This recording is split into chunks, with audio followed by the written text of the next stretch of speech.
There was a lady in the news just this last month here in Murray, Utah. She was at Costco, of all places, walking down the aisle, or not the aisle, but the parking area, would walk into her car, and poor little old guy, instead of hitting the brake, accidentally hit the gas and ran into her. And he hit her so hard, one of her legs, this is graphic, was completely ripped off. The other one was destroyed. And her husband is a trauma surgeon at the IHC hospital, which is right across the street. Like it's right there. So this is like, oh my gosh, this actually just happened. And she was on the phone with him. Her phone goes flying. The manager of Costco picks up the phone and comes running over. And there's already other people helping and working on her. A guy that was first on the scene put tourniquets on both legs, like immediately.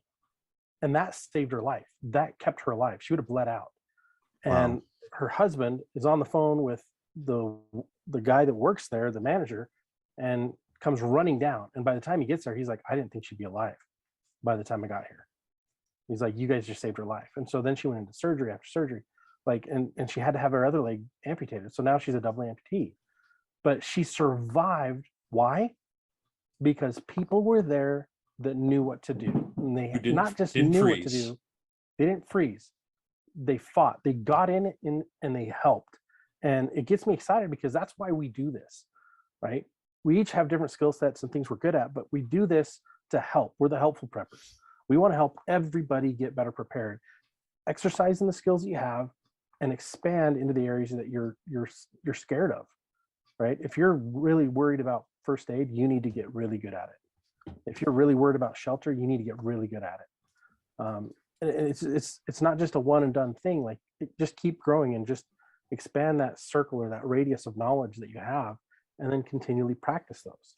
Well, Scott, you might remember my story. When I was a teenager, loved to go, climbing up in the canyon, and a friend and I were coming down from climbing, and we heard some brakes screeching and a crash, and we went running down the canyon, and a couple of guys obviously were drunk. They went off the road, and they went through the hood, and they're bleeding and everything. And I just stood there frozen. I had no idea what to do whatsoever. So what did I do at my earliest convenience? I went and got my EMT certification.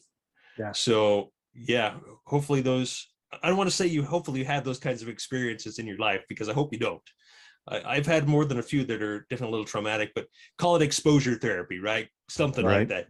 If you have a fear of some sort, or a lack of knowledge, immerse yourself into that, and then you won't be so afraid of that.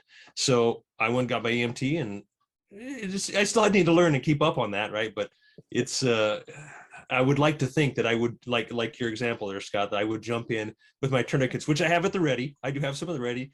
I got those RATS tourniquets ready. You got your RATS on you, right? Yeah, I got my RATS tourniquets, and that's awesome. I hope my brain would be that clear to where I could make those jump decisions.